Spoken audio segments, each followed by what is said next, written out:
That's how you change the world. Hey everyone, what's up? It's Nylan, and I was doing some reading today, and the book I'm reading right now, I read multiple books at one time, but the book I was reading is The Purpose-Driven Life by Rick Warren.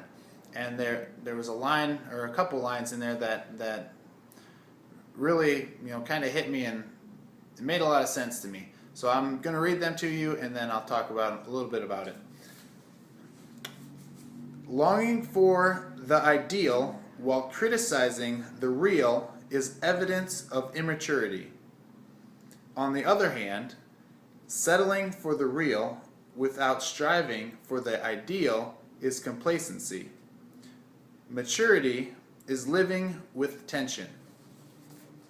So, as I read that, like I said, that hit me, and made a lot of sense to me because, in my opinion, and it's my belief that nobody is perfect, and we're a long ways from being perfect, and we'll never be perfect, but we should always be striving to become perfect, even though we'll never hit that mark, because we're all sinners, and that's life.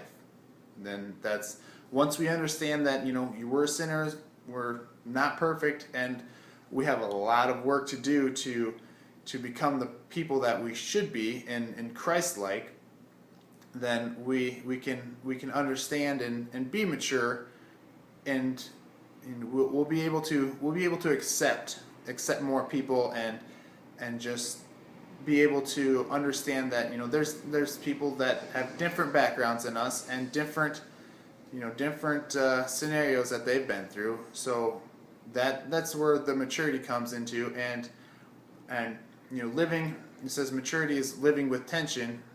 That in my opinion, I'm gonna sum it up in another way that I've used.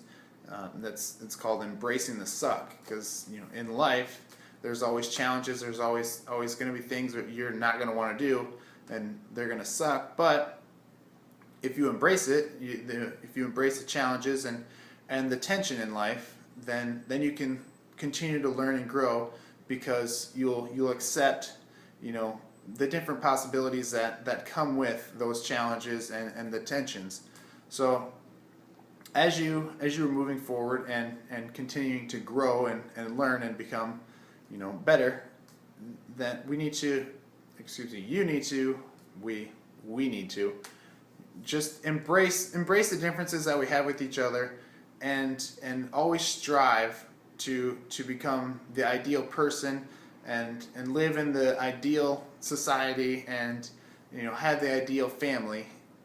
But we should also know that we're not going to be ideal, because we're not perfect. So once we understand that there's